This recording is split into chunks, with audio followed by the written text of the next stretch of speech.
Então, hoje, dia 29 de setembro, domingo, estamos iniciando mais um estudo do NEP Alcione, hoje com o estudo de Paulo, em primeira carta aos Coríntios, capítulo 6, versículo 4. Eu vou convidar todos para iniciar uma, uma prece. Senhor, em vibração de amor, em vibração de paz, pedimos o Senhor, a sua infinita luz sobre todos os nossos lares, sobre os lares dos nossos irmãos que não estão aqui presentes. Pedimos a todos os nossos irmãos que estão necessitando de cura, que estão em situação de sofrimento, que estão necessitando de paz. Pedimos que essa paz vá até todas as fronteiras, aonde está escalando a violência, que o amor possa alcançar todos os corações.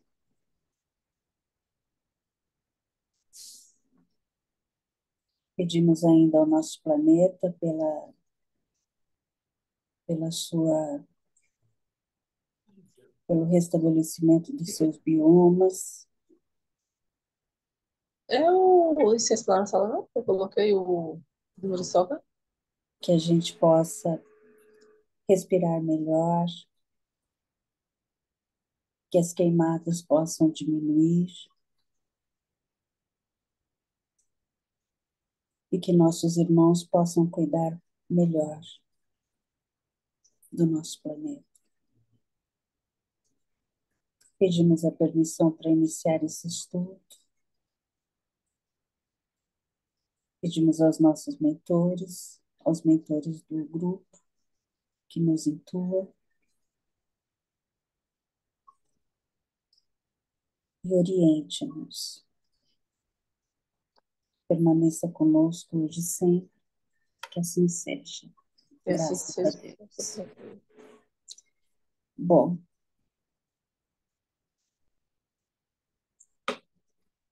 meus queridos, deixa eu abrir um texto aqui. Alguém tem algum texto ou Não, querida, eu nem vim preparada, porque eu, foi por acaso que eu estou aqui, graças a Deus e a tosse, que eu não pude participar da é, reunião e aproveitei para estar aqui com vocês. deixa eu abrir vou abrir um aqui que está mais fácil. Vou abrir um aleatório sobre moral. Então, N, um número de 1 a 12.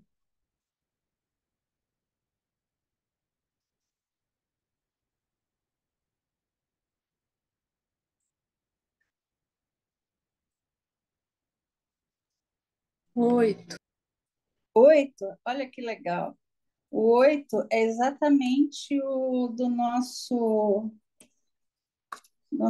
texto. Deixa eu.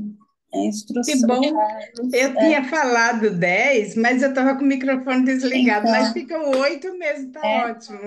e é o do nosso texto mesmo. Deixa eu abrir aqui do lado, que aí eu consigo ver quem entrou, que o Carlos estava no. Boa noite, Carlos. Boa noite, tudo bom? Tudo jóia? Tudo bom. Revista Espírita, ano 5, março de 1862. Deixa eu ver se eu consigo compartilhar tela aqui. Compartilhar. tela.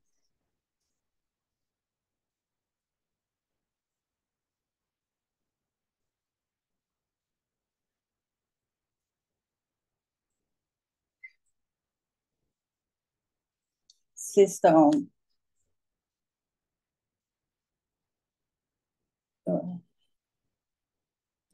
Eu acho que.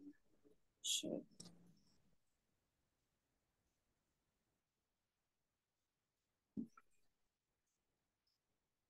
Aqui. Estão vendo a tela agora? Sim. Tá. Instrução moral. Venho a vós, extraviados, que deslizais numa terra escorregadia, cuja súbita inclinação não espera senão que deis alguns passos para vos precipitardes no abismo. Como bom pai de família, venho vos estender a mão caridosa para vos salvar do perigo. Meu maior desejo é conduzir-vos para a casa paterna e divina, a fim de vos fazer sentir o amor de Deus e do trabalho, pela fé e pela caridade cristã, pela paz e pelos prazeres e doçuras do lar. Como vós, meus caros filhos, conheci alegrias e sofrimentos, e sei todas as dúvidas dos vossos espíritos e as lutas dos vossos corações. É para vos premunir contra vossos defeitos e vos mostrar os escolhos contra os quais poderei vos aniquilar, que serei justo, mas severo.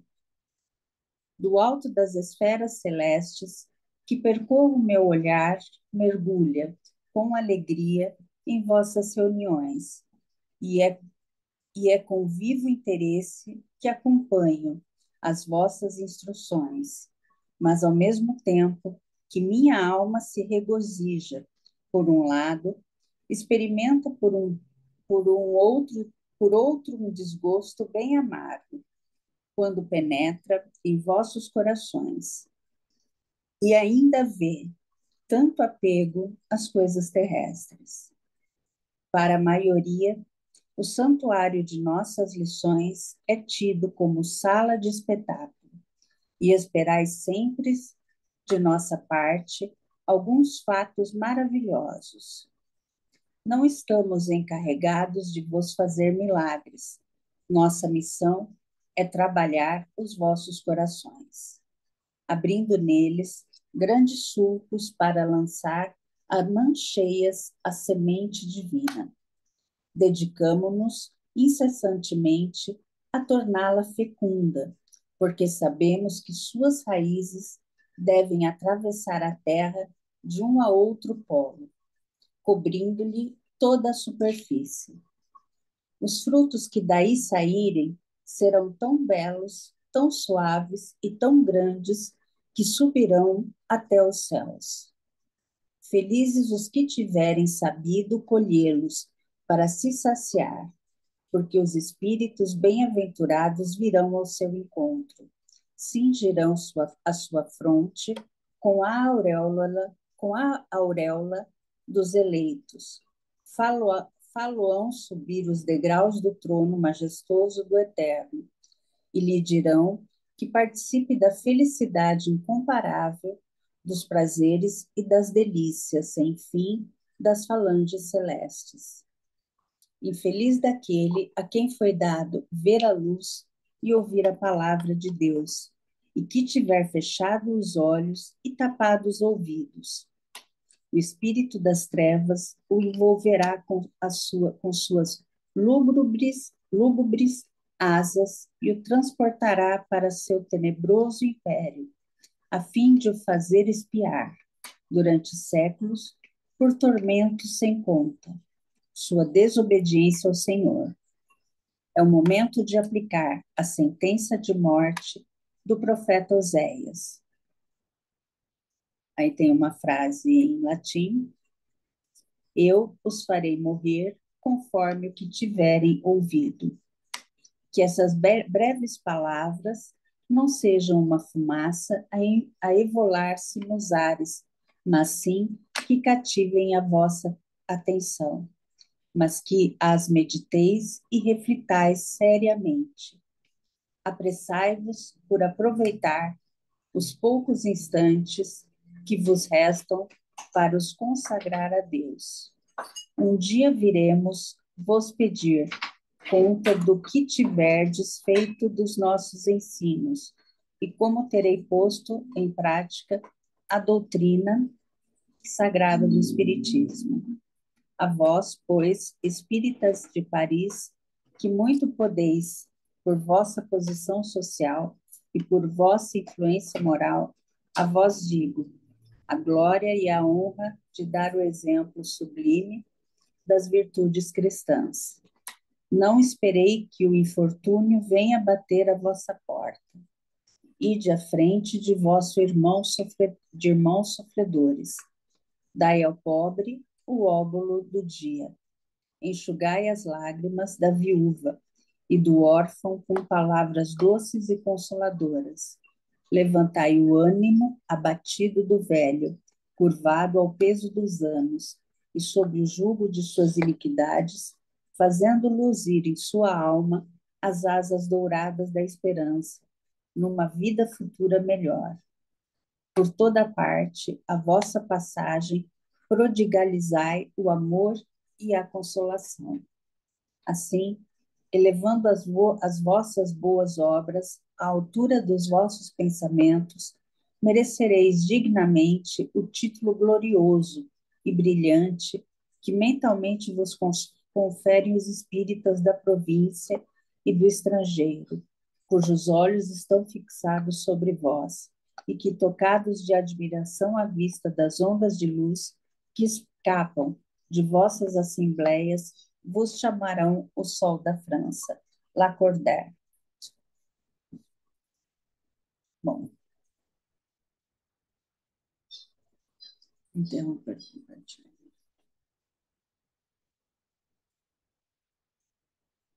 Depois você coloca esse texto lá no grupo, lindo texto.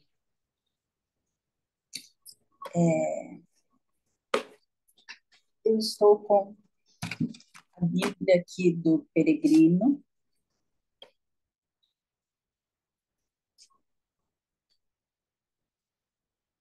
E também estou com a das nossas artes. Alguém quer ler alguma versão?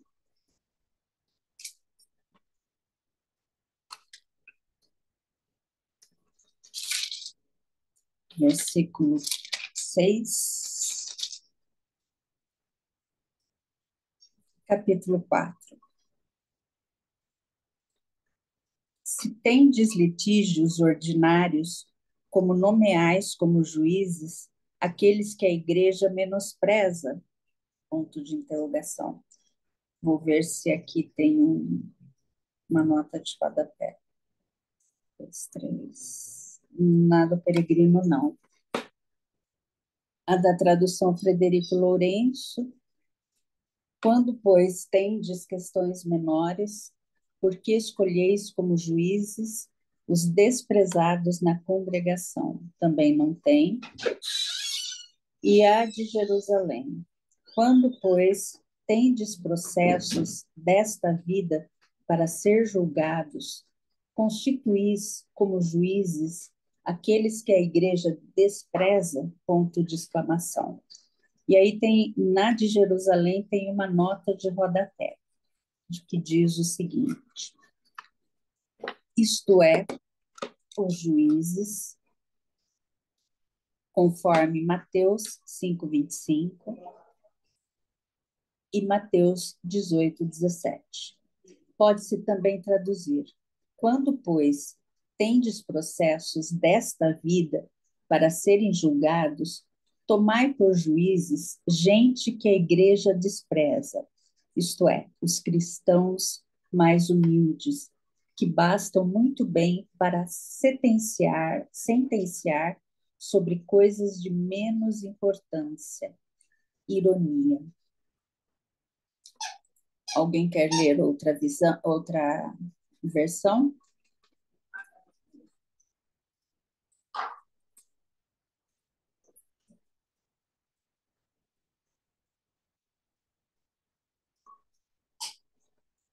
Eu tenho a de Jerusalém, mas não estou com ela aqui, Silvia. A de Jerusalém eu acabei lendo. Eu acabei lendo. Eu não. Alguém quer fazer o comentário? Boa noite, quem que está com o nome de Vaio, que acho que é o nome do celular. Boa noite. Bom, se a gente for. Alguém quer fazer um comentário inicial ou posso começar?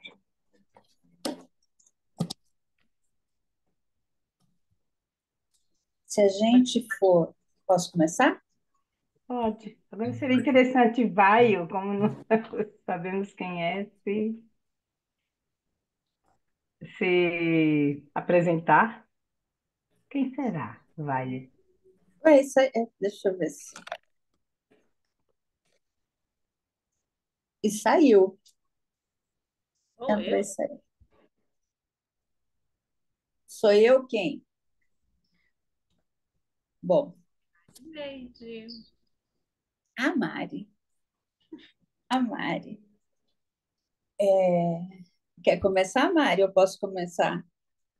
Pode, porque eu estava instalando um O aplicativo. computador vai, o novo, um Isso. vai. É, a gente lembrar um pouco, né? Paulo, ele está falando sobre como os cristãos devem lidar com as suas disputas, os seus conflitos, né? Sobre o porquê eles estão levando os seus casos para outros tribunais, em vez de tentar resolver essas questões entre eles, né?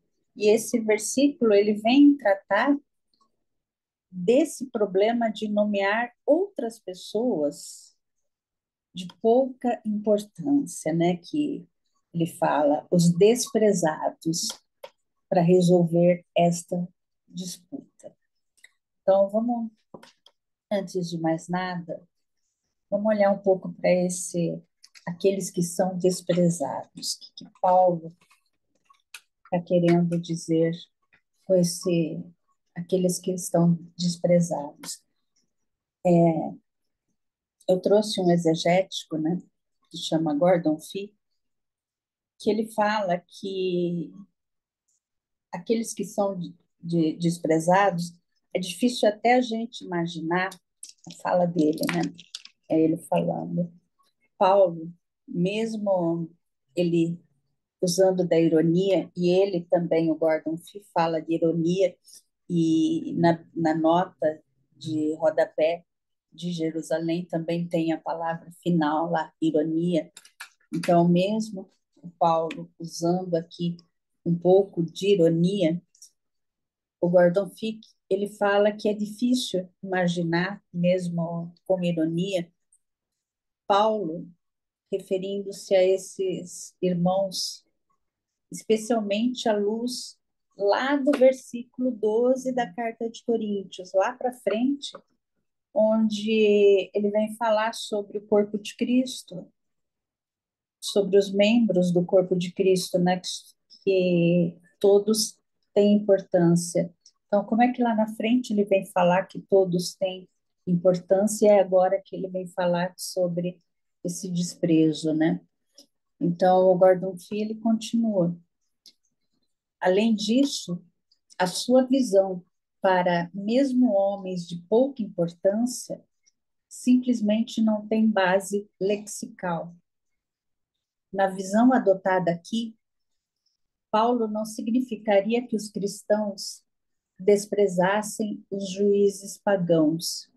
Isso também é uma visão totalmente não paulina, mas que eles não mas que eles são aqueles cujos valores e julgamentos a Igreja rejeitou por adotar padrões totalmente diferentes.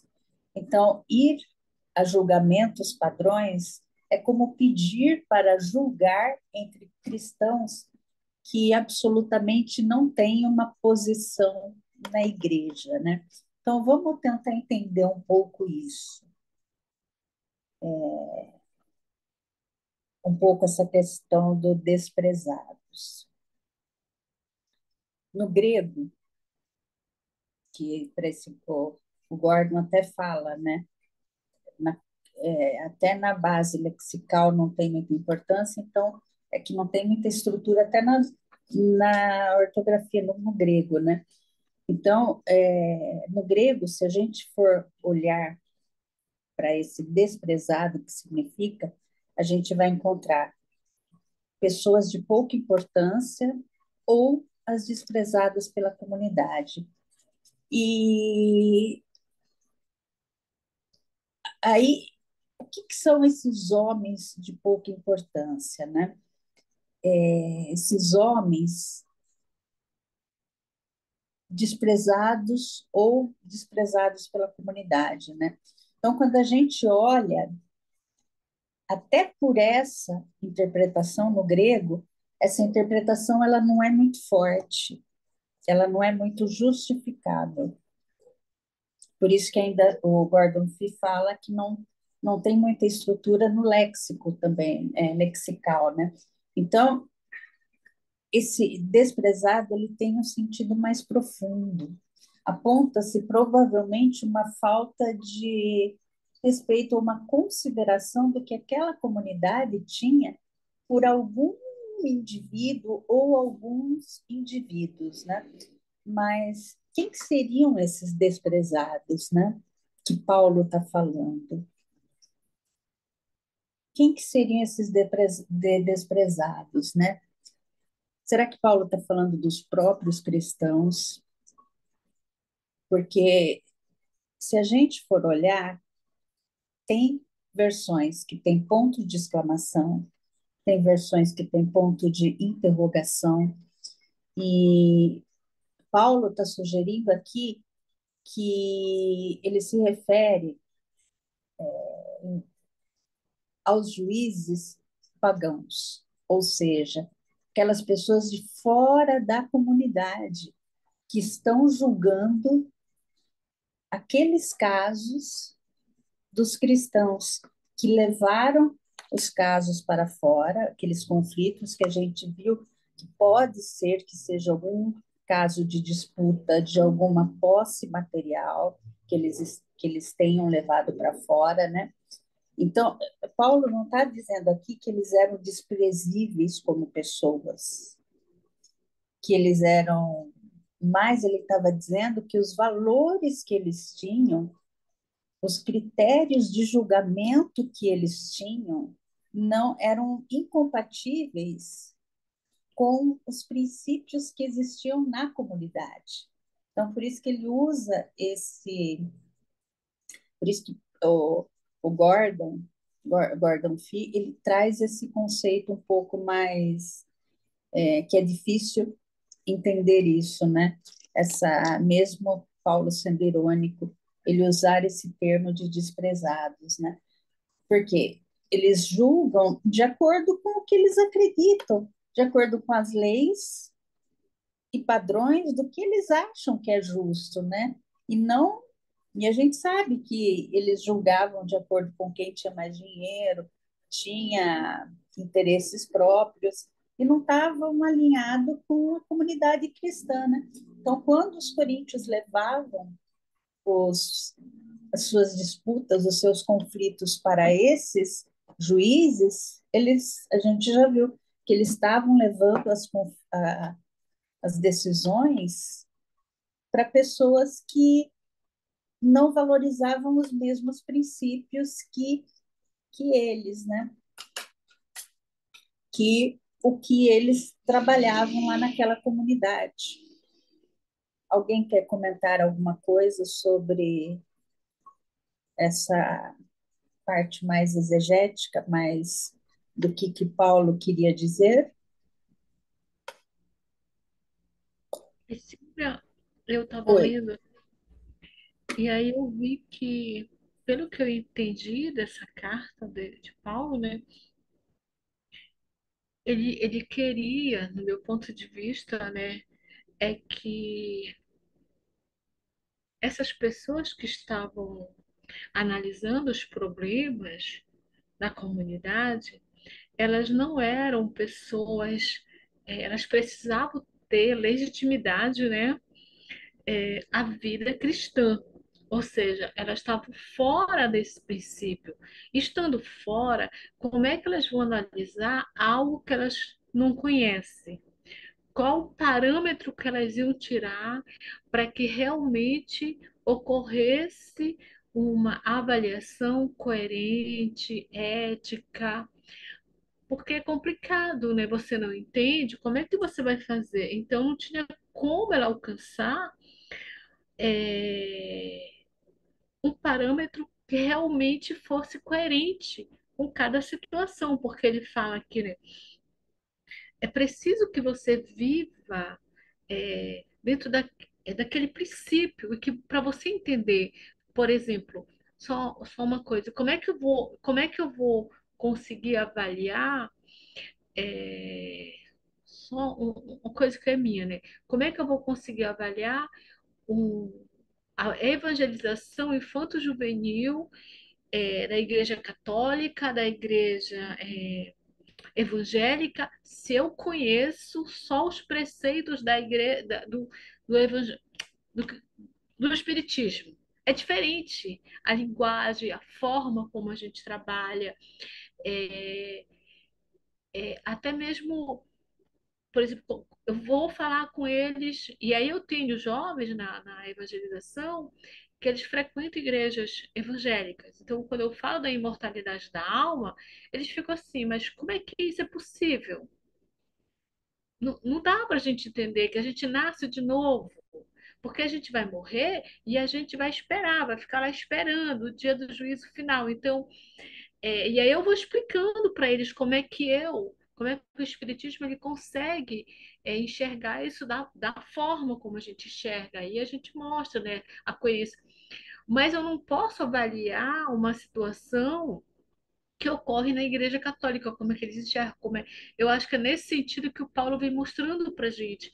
É necessário que você seja avaliado por quem conhece a realidade, ou segue os meus preceitos, né, cristão, porque aí você vai partir de o quê? De um viés coerente. Você não tem como fugir, você não vai tirar partido daquilo. Eu acho que é nesse sentido que eu entendi essa colocação dele. Não sei se é isso mesmo.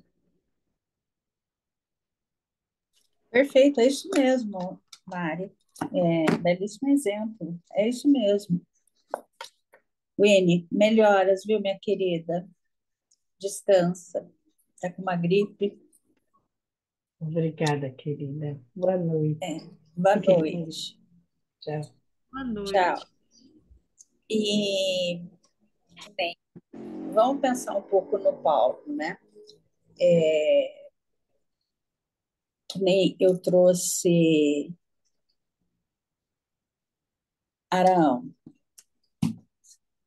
Paulo, ele foi ensinado aos pés de Gamaliel. Gamaliel, neto de Léo, né? E então ele tinha toda a Torá, todo esse estudo do Primeiro Testamento, dos, de Moisés, tudo. Ele era um doutor da lei, ele sabia de tudo, né? Então, quando ele vê essas disputas, esses conflitos sendo levados ao extremo, e por pessoas que não tinham, imagina Corinto, como era, aquela cidade. A gente já viu como Corinto era. Então, imagina os juízes desses tribunais seculares, como que eles não eram. E qual conceito que ele tinha, ele como um doutor da lei, o que será que Gamaliel ensinou para ele? Que conceito que ele tinha de alguém como para resolver disputas? Arão, que era irmão de Moisés, irmão de Miriam, ele, ele é visto na tradição judaica como um reconciliador de disputas. Era uma figura que promovia a paz entre as pessoas. Então, Paulo, ele com certeza, ele tinha essa figura de Arão como uma pessoa que reconciliava, como uma pessoa que era reconhecido no judaísmo como alguém que promovia a paz, como alguém que, no livro que eu ainda procurei, olha só como que um dos métodos, quando ele sabia que duas pessoas estavam em conflito, ele fazia o possível para aproximá-las de forma sutil e amigável. Olha o que ele fazia. Quando sabia que duas pessoas estavam brigando, Arão ia a uma delas e dizia: seu amigo está muito arrependido e triste com a briga. Ele quer fazer as pazes com você, mas está envergonhado. E depois ele fazia a mesma coisa com a outra pessoa. Então, quando os dois finalmente se encontravam, os seus corações já estavam mais abertos e dispostos a se reconciliar, acreditando que o outro também queria paz. Então, o Paulo, ele tinha esse conceito de mediador de conflitos, de mediador de Arão, que era, ele não apenas mediava conflitos, mas ele perseguia a paz. E no judaísmo, ser um pacificador, ou seja, alguém que promove a paz entre as pessoas, é considerado uma grande virtude. Então, Arão, como sumo sacerdote, ele não apenas ele liderava espiritualmente o povo, mas ele tinha aquele papel de manter aquela coesão social e promover o bem-estar da comunidade. Então, para Paulo, ele, como doutor da lei, era isso que ele queria naquela comunidade de Corinto e em todas as outras, que os líderes exercessem essa virtude. Porque, com certeza, e Léo, ele descreveu isso lá em Pirkei Avot, que é a Ética, que é uma das obras mais famosas da sabedoria rabínica. E claro que Paulo tinha isso aonde? Na ponta da língua. Então, quando Paulo, ele foi educado, mais uma vez eu falo, pela tutela de Gamaliel, que era neto de Léo. Então, todo esse ensinamento de Léo, com certeza, o Gamaliel passou para Paulo. Então, quando Paulo ele chama atenção nessa resolução de conflitos que eles têm que resolver internamente, eles têm que ser esse mediador. E, principalmente, não levar para fora. E imagine naquela época, aquela comunidade cristã. E as outras pessoas que não faziam parte da comunidade cristã? Vocês acham que eles iam julgar aqueles conflitos, aquelas brigas que eles estavam tendo com valores do Cristo? E Paulo cobrava dos líderes essa, essa postura, que essa postura de que os líderes,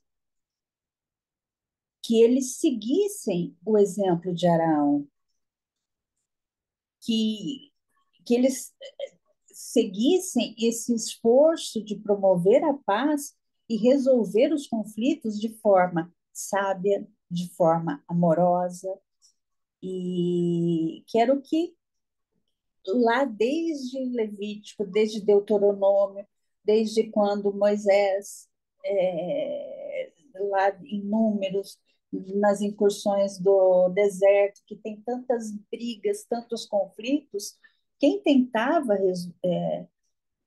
era sempre o Araão, que era o porta-voz de Moisés também. Então, ele tentava fazer com que aqueles irmãos olhassem para o exemplo de Araão. E a gente também, que a gente possa olhar também, em vez de alimentar conflitos, em vez a gente ser aquele que promove a paz e tenta reconciliar as partes. Então, seja na família, seja no trabalho, seja entre amigos, a gente não se envolver em fofoca, não fazer crescer ainda mais o conflito, ou ir em cada parte, como Arão fazia, conversa em cada parte, tentar fazer o coração acalmar, tentar colocar o sentimento, tentar ajudar as pessoas. Isso já é um mediador, tentar auxiliar, tentar ver o lado positivo, não se envolver em fofocas, não tentar diminuir os julgamentos. E geralmente, quando a gente vê conflitos, quando a gente vê disputas, a gente vê que falta comunicação, ou que a comunicação não está tão clara. Então, a importância da gente ouvir com empatia,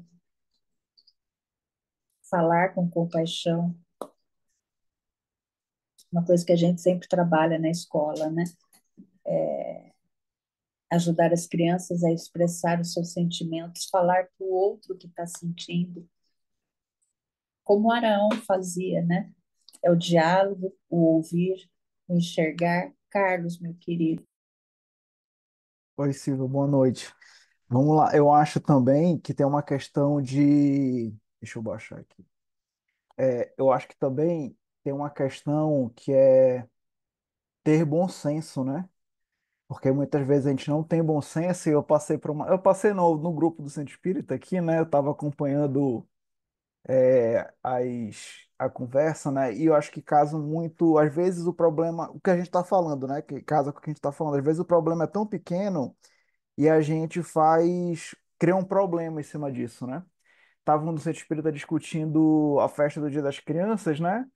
E aí um monte de gente colocando, bora comprar touro mecânico, bora comprar não sei o que inflável, comprar não, alugar, né? E aí foi falado assim, olha, vamos ter um pouco de cuidado, porque isso pode causar um acidente, as crianças podem cair, se machucar e tudo, e vamos se preocupar de passar, de também não criar expectativas para as crianças, né? E passar a mensagem cristã, né? Que é o que a gente vê aqui, se a gente não conseguir muitas coisas ou muitos presentes, mas passar a fazer alguma brincadeira, algumas dinâmicas e tal. E aí começou meio que uma celeuma, desculpa por estar ferido os princípios cristãos, mas tipo, aí criou aquele clima tenso e tal, aí o coordenador falou assim, não, vamos resolver esse problema aqui, não tô falando isso, aí ele explicou, né? Então, assim, às vezes a gente se sente magoado porque a nossa ideia não está sendo aceita e aí acaba levando um problema que nem existe. A gente cria um problema por causa do nosso orgulho e vaidade. E, tipo, qual será a finalidade nessa situação do centro espírita, né? Qual será a finalidade do centro espírita? Ah, levar criança, levar alegria a uma área pobre aqui de Manaus. Mas será que touro mecânico combina? Talvez não, assim, pode até ter, mas, sei lá, eu acho que o principal não é esse. O principal é tirar elas um pouco daquela realidade, levar uma alegria, levar um brinquedinho, picolé, sei lá, qualquer coisa, sabe? Fazer umas dinâmicas, sair um pouco daquela rotina de evangelização, sabe? Falar de Jesus de uma outra forma. Então, acaba que, às vezes em qualquer coisa a gente cria um problema e aí a gente dá leva para o outro, aí no caso de Paulo, né? Leva para uma pessoa que não tem nada a ver, que não tem princípios morais para julgar, né? Eu tava falando dessa questão do juiz, né? Me veio na cabeça Paulo Estevão, né? Do pai de Estevão e Abigail, que ele foi pedir para um juiz romano julgar uma coisa dele com um cara que não tem nenhum escrúpulo, né? Então é muito difícil, assim, a gente tem que ter muito bom senso nessa parte, assim, né? De levar. Primeiro que às vezes nem existe o problema, a gente que cria, né? E levar para fora um problema que é para a gente resolver, tem a maturidade para resolver.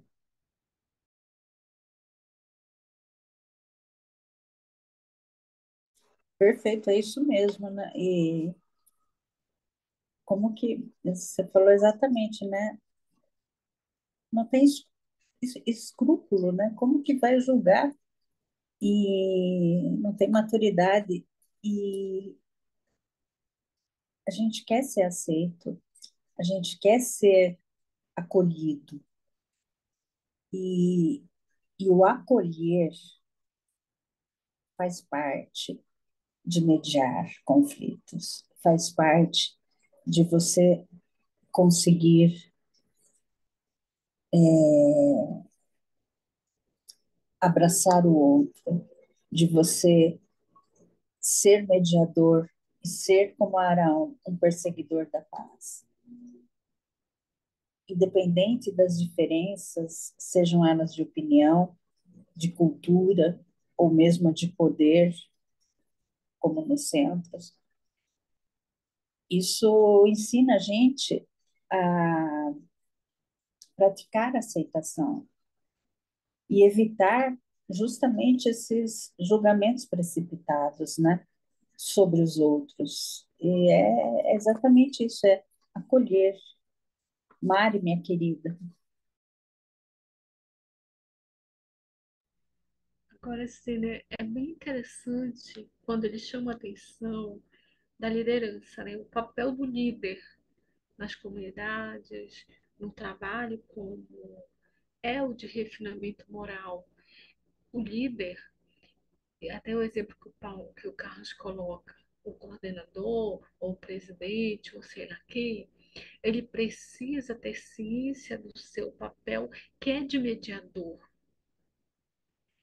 Porque, como mediador, quando você deu o exemplo, eu até estava pensando assim, mesmo que eu não conheça, mas se eu tenho esse perfil de construir a paz, eu vou ter sensibilidade, eu vou ter sensatez para resolver realmente o problema e não inflamar ainda aquele problema. Porque quando eu estou no problema, e o nosso, acho que o grande problema, a grande situação nossa, e enquanto hoje até movimento espírita, enquanto espírita, não difere muito da situação que a gente está estudando agora com Paulo. Por quê? Nós somos cheios de melindres, nós somos cheios de. E a gente não resolve entre nós. A gente acaba. Se a gente está no movimento espírita, a gente leva para todo o movimento. porque a gente se vitimiza. Mas se tiver alguém ali no meio que, que, que consiga ter essa postura, meu Deus, alguém diplomática, aí sim você consegue fazer. Eu acho que era nesse sentido que o Paulo vem falando para a gente, né? O papel da liderança ele é de suma importância porque você está ali na condução. E aí ele teve um bom professor, que esse professor, como você expôs, Silvia, esse professor, ele deu para ele os caminhos, ele pontuou, porque quando você falava, eu me lembrava, mas olha o Paulo, né? Ele fez um monte de coisa quando Saulo, né? Mas os ensinamentos que ele recebeu, ele muito deles ele colocou em prática quando estava fazendo a divulgação do evangelho. Por quê? Porque estava introjetado já nele, na sua mente, no seu sentimento. Essa postura que faltava era como Cristo, na minha cabeça, né? Cristo viu o Paulo, não, o Paulo, ele tem todo um arcabouço para isso. Só falta mostrar para ele o caminho de como ele ir para fazer esse trabalho. E aí você vê desperta nele uma amorosidade e ao mesmo tempo uma sabedoria que consegue caminhar, fazer com que as pessoas elas consigam compreender que se eu seguir esse caminho aqui, tá com o problema, eu levar para sei lá para quem, que não vai me ajudar, só vai ainda causar mais ainda embaraço e aí é como se eu fosse tivesse sempre me expondo e eu não vou resolver o problema nenhum, porque ainda tem essa questão, né, da concorrência. Eu acho que eu olhava mais do que isso, né? Olha só, nós somos uma comunidade pequena, uma comunidade cristã que está se fazendo. E aí, se você não consegue se comunicar, se respeitar entre si, como é que a gente vai ser visto pelos outros? E me veio à mente agora, eu peço até permissão para vocês, eu tenho contato com muitas pessoas de várias outras religiões. E para mim, amanhã vai ser assim um ponto máximo, meu Deus, desse setembro amarelo, porque eu já não aguento mais tanta pressão espiritual, sério. Gente, tá bem complicado. E aqui em Macapá, nós tivemos um caso de conflitos na Igreja Católica, uma igreja que um dos padres cometeu suicídio por conta do quê? De maledicência. Criou-se todo um cenário, ele tinha um comportamento um pouco mais jovial, ele tinha uma linguagem mais acessível, e aí criaram situações em que colocaram ele na mídia como pedófilo, como não sei o que, acabaram com a imagem da pessoa. E aí talvez a própria igreja que ele fazia parte não teve controle dessa situação que saiu da igreja e passou e foi divulgando assim. E o padre cometeu suicídio. Então, é uma situação muito delicada, porque eu acho que é isso que o Paulo fala assim: a gente precisa lavar a roupa suja em casa, se ajustar em casa, tirar a conclusão que a gente precisa, o encaminhamento necessário e aquilo, né? Se tem aquele líder que ele vai resolvendo, até com mentira, né? Olha, ele pediu perdão, ele disse não sei o quê, ele pediu desculpa, e quando na verdade não era, mas a forma foi que ele usou para que aquela situação ela se resolvesse. E E também veio à mente uma situação que eu vivi no início do ano, logo após o último encontro que eu participei como diretora da área da Infância e Juventude aqui no Estado, é que uma semana depois eu fui destituída do cargo, né? Porque é cargo, né? Mas foi assim, não me chamaram, eu só senti que eu fiquei assim, olha, a diretoria ficou tão... E eu tive que levar o evento todinho. E quando terminou o evento, foi essa chamada, olha, você saiu porque não sei o quê. E tá. Aí eu, mas eu não teve o porquê. Mas isso me deu problema. Eu tive que pagar um monte de terapia. E aí, como eu tenho um terapeuta com o Alberto Almeida, que eu acho que a maioria conhece, né? Aí ele falou assim pra mim: Mari, simples. O problema é seu. Resolva.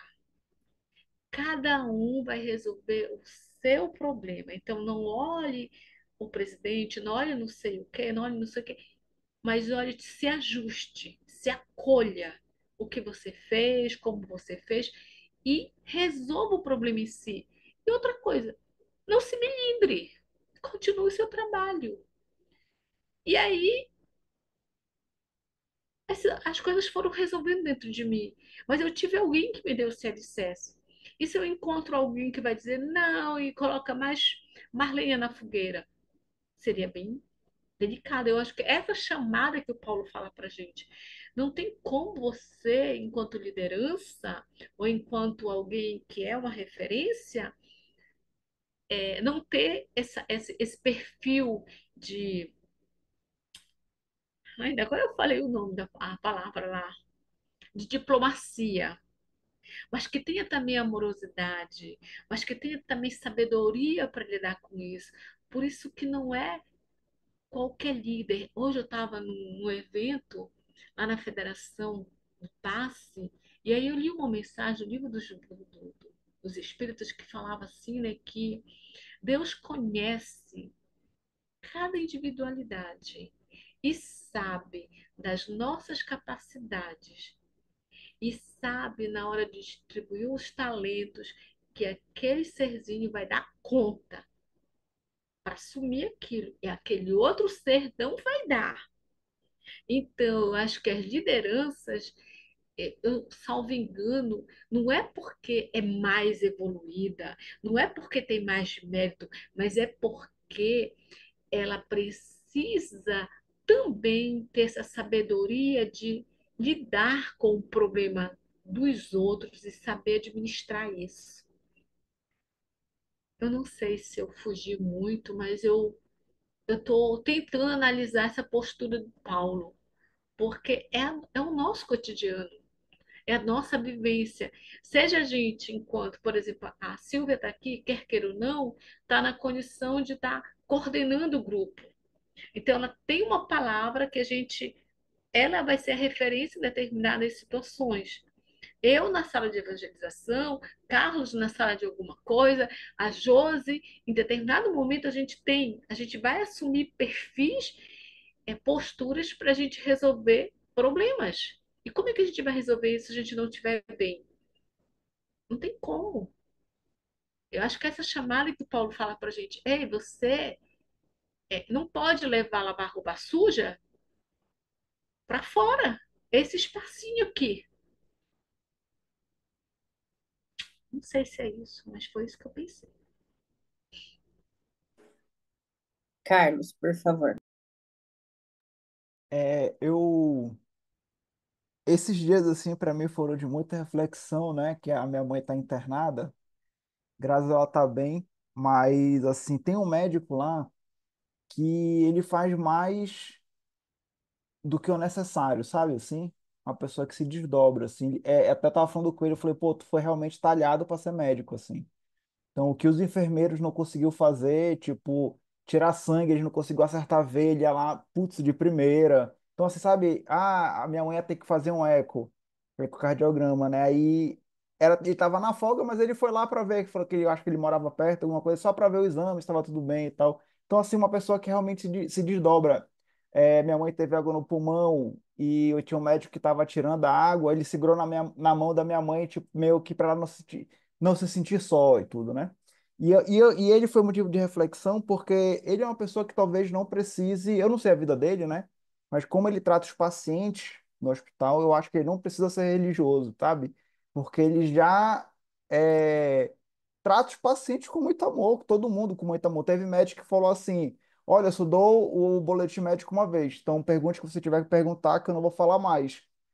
E ele, qualquer momento que tu chegue lá até para conversar sobre outra coisa, ele chegava lá e conversava. Então, assim, ele é uma pessoa amável, assim, sabe?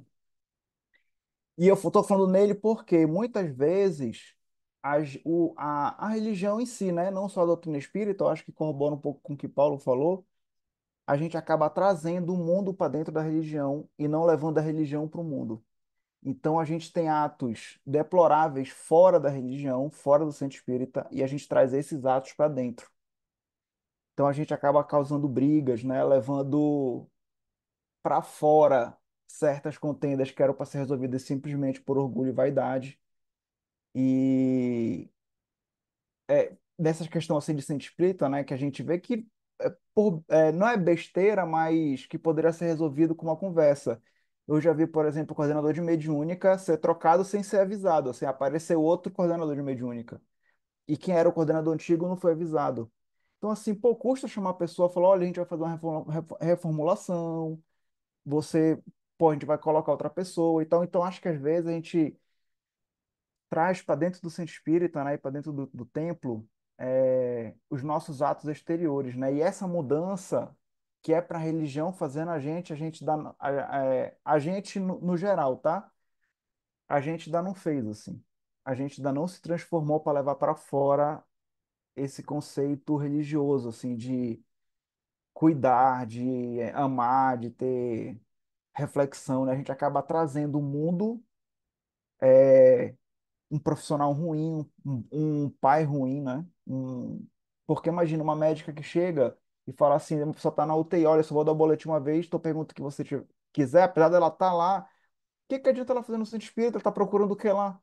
Sabe, assim, um juiz que dá sentença ruim, um juiz que não se preocupa, que às vezes os assessores trabalham, ele só assina, não sabe nem o que está assinando muitas vezes. Então, o que essas pessoas procuram no centro espírita? Então, aí elas pegam cargo de diretoria, de presidência e agem da mesma forma como se estivesse no mundo.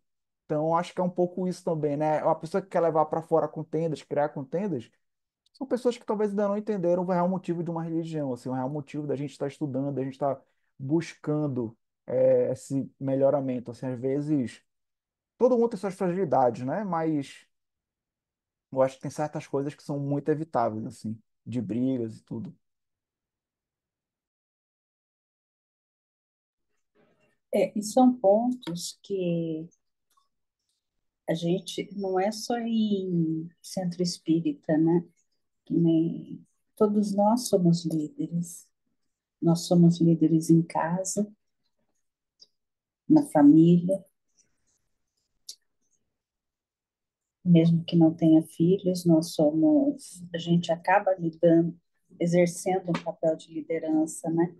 Como pegar o exemplo desse padre, né? Quantos fake news hoje que não existem? E quando a gente não consegue olhar para o problema, né? Quantos na família, quantas famílias que hoje em dia não conseguem conversar,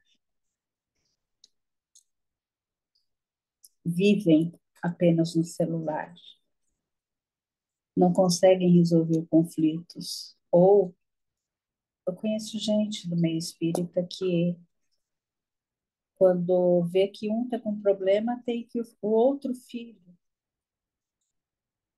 liga para o filho conversar com o outro filho, porque o pai não consegue chegar naquele outro filho. Então, para a gente ter conseguir olhar para o problema e ser esse diplomata, esse pacificador, a gente tem que exercer a inclusão, a equidade.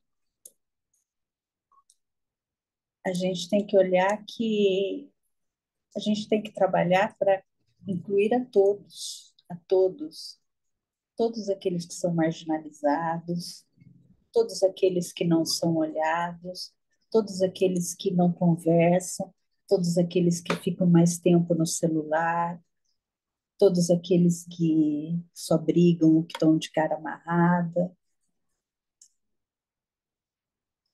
Pode ser, às vezes, só uma palavra de encorajamento,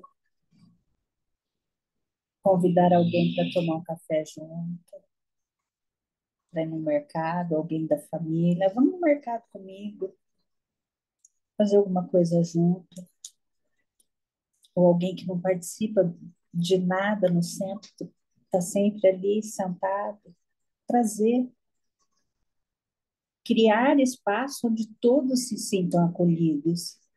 Em casa, a gente tem que trabalhar o acolhimento.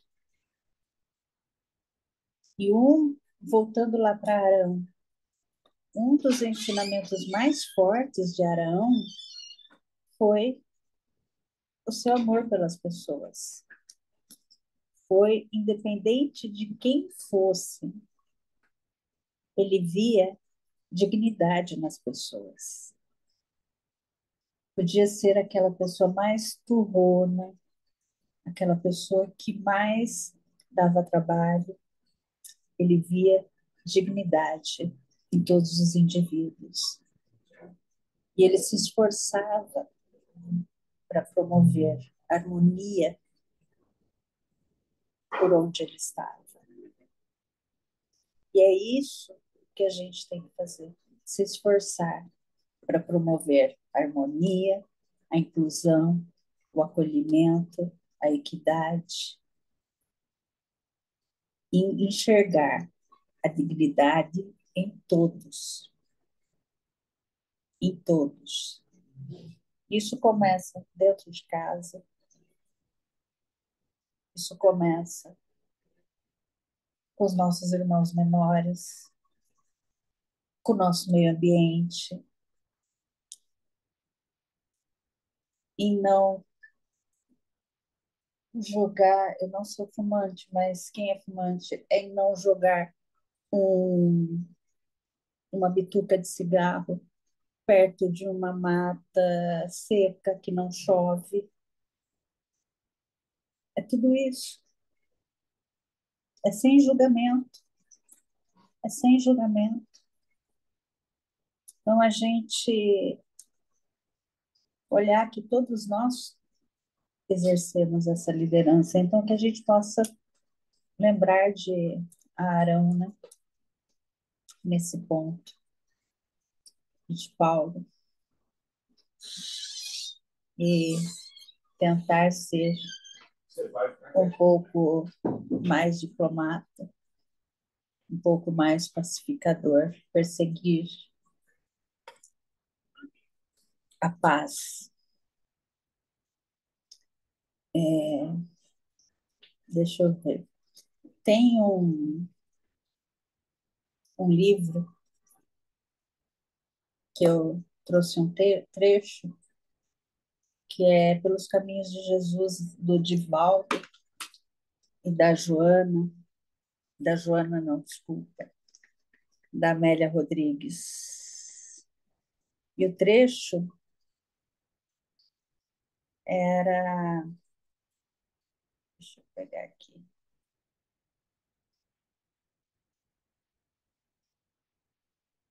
capítulo 7, na Transjordânia, a liberdade. Então, eu separei um trechinho.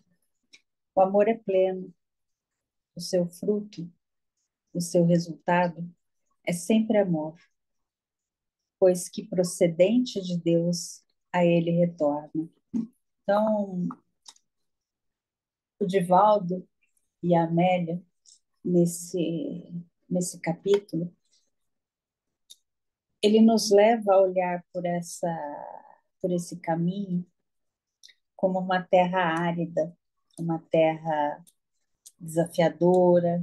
Ele mostra o caminho que Jesus percorre, um lugar que simboliza um monte de desafios, um monte de desafios que Jesus enfrenta e que nós também, como seguidores de Jesus, a gente também enfrenta. E Jesus, ao passar por essa região, ele encontra um território inóspito, mas espiritualmente ele vai vencendo barreiras, como o orgulho, como o egoísmo, o apego.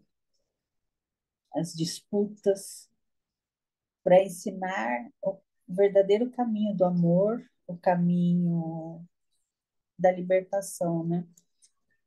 Aí a gente olha para essas disputas e para os conflitos em nossas vidas, né? Quando a gente enfrenta com paz e quando a gente enfrenta com amor, quando a gente põe o amor na frente, né? A gente pensa num movimento semelhante ao que a gente olha nesse capítulo, né? Ao que Jesus realizou na Transjordânia. Então, quando a gente se rende ao amor, é deixar de lado as nossas resistências, os nossos desejos de ganhar as batalhas, porque quando a gente está no conflito, quando a gente está numa disputa ou quando a gente está com alguma birra, a gente quer, assim, aquele lado humano nosso, a gente quer ser vitorioso, a gente quer que o nosso lado prevaleça, a gente quer ser ouvido, a gente quer ter o nosso lado reconhecido, né? E às vezes é através da força, através da imposição, e quando a gente deixa de lado a nossa, o nosso querer para abrir espaço para o outro, para o amor de Deus, a gente percebe que isso é transformador, que é libertador, né? Então, no momento que a gente deixa de lado essas disputas pessoais, que a gente abre o nosso coração, a gente sente o amor de Deus agir, retornar e guiar, e nos guiar, né? E a gente sente uma liberdade, né? Então, Jesus também enfrentou um povo endurecido, Jesus enfrentou várias regiões inóspitas, enfrentou julgamentos, mas sua mensagem, ela nunca foi de imposição, né? Nunca foi de julgamento. Então, ele sempre propôs um amor incondicional. Jesus sempre transformou corações, né? Não é abandonar as nossas disputas, né, os nossos conflitos, mas é olhar o ponto de vista do outro, é olhar, tentar olhar através do ponto de vista de Jesus, né? Como que Jesus olharia para aquela situação, né? Como que Jesus enxergaria aquela situação. Nossa, já 5 para as 10 da noite. Na antropologia, a gente Ah, olha define isso como sendo alteridade, né? Você olhar para o outro e dar a voz para o outro. E interessante se eu aqui, só agora eu estou entendendo, quando o Jacobson chama muita atenção da gente, no estudo do livro dos médios, que o espírita, especialmente o médium, ele precisa, ao estudar, ele precisa meditar. E aí eu não consegui entender o que seria esse meditar. É refletir, você acabou de falar, é refletir o conteúdo que a gente está tendo acesso. E nós, como espíritas, cara, a gente estuda tanto, a gente se capacita tanto, a gente faz tanta coisa, mas parece que não fica, não fica. E hoje eu frequentando reunião de desobsessão, parece que só agora que tá abrindo a minha cabecinha, sabe? Para entender tanta coisa que eu mesma não conseguia entender dentro de mim. E hoje eu estou me olhando e aí eu fico pensando assim, por que que eu perdi tanto tempo com tanta bobagem? Para que isso? O que que a gente ganha com isso? A gente não ganha muita coisa. E aí, quando você traz a reflexão que a gente precisa fazer de tudo que fizer, fazer de todo o coração, é isso que a gente precisa fazer. Mas eu só vou fazer de todo o coração se eu realmente compreender qual é o meu papel, qual é a minha parcela de contribuição que eu tenho, seja no estudo, seja no trabalho, seja onde quer que eu vá. A gente tem uma parcela de contribuição, mas eu preciso fazer com amor isso, porque se eu fizer sem refletir, eu não vou conseguir fazer nada. Quando o Carlos coloca aquele exemplo, né, que você tira alguém de uma reunião mediúnica, gente, quando a gente estuda, quando a gente participa, todo o trabalho é um feixe de vara. Se nós não estivermos em harmonia, um estiver lá com a cabeça no mundo da lua, quebra tudo. E a gente só dá mais trabalho para a espiritualidade. Então, é muito sério o trabalho que a gente está se propondo a fazer. Um estudo,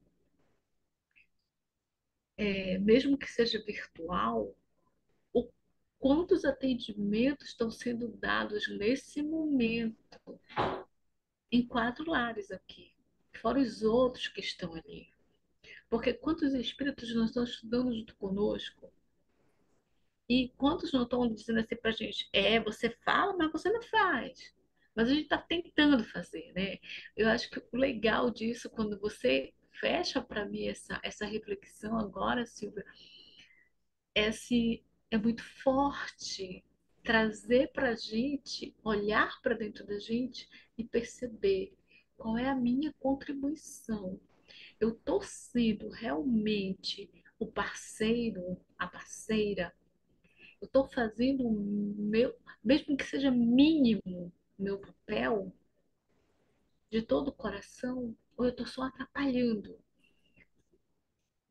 Às vezes eu faço isso, né? A gente acaba atrapalhando, a gente fica berrando um trabalho que, olha, era para ter sido feito com outra qualidade. Mas a gente, pela imaturidade, pelo egoísmo, pelo orgulho, pela presunção, a gente não aceita e destrói vidas. São Isso. A gente destrói encarnação. isso. Aí a gente tem que voltar de novo. A gente empaca milênios às vezes.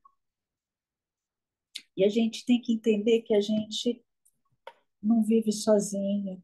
Nós somos uns pelos outros. A gente depende pelo outro. Então, quando a gente está encerrando esse estudo, é um chamado tão profundo, não só para a nossa vida em comunidade, é para a nossa vida com o outro. Como que a gente está resolvendo os nossos conflitos? Para a gente resolver internamente e não levar para outras pessoas que não tem nada a ver. Então, é um chamado. Paulo ele vem nos alertar que essa busca de resolver conflitos no mundo exterior ou no exterior, onde egoísmo, vaidade prevalecem, a gente tem que olhar para o que é mais elevado, olhar para dentro de nós, né? E o que cabe justiça é a justiça divina. Tem Deus que julga, né? Tem a justiça dos homens, que tem coisas que a gente não foge da justiça dos homens, mas acima de tudo tem a justiça de Deus. E então esse versículo é um lembrete que somos chamados a ser diferente, a fazer a diferença, né? E não a seguir os padrões, né? Então que a gente possa sair um pouco mais comprometido pelo menos a olhar para o outro como e olhar para a gente como mediador, né? Olhar, tentar resolver tudo com amor primeiro e em busca de paz sempre. Considerações finais? Obviamente que a paz ela está dentro da gente. E eu só vou poder passar a paz, viver em paz, se ela estiver comigo. Eu sou capaz de onde quer que eu vá, levar essa paz, né? E também o contrário.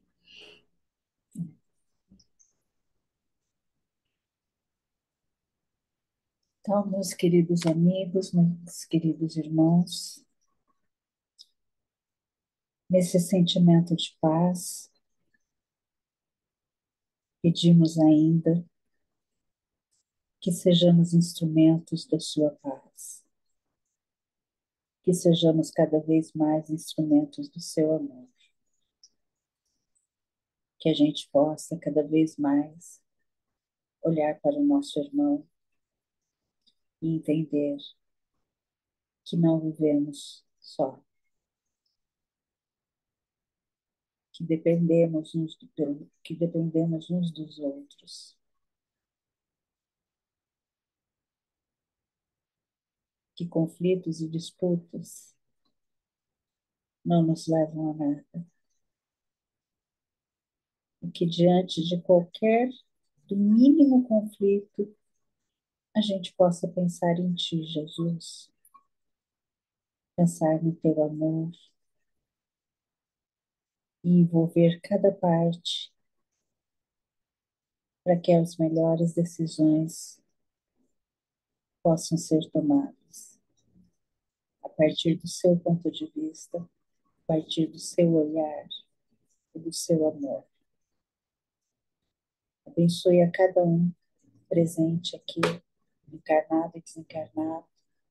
Abençoe a todos que não puderam estar aqui, que eles possam receber o nosso carinho, o nosso amor, que a gente possa ter uma ótima semana, com saúde, boa disposição, alegria, principalmente força para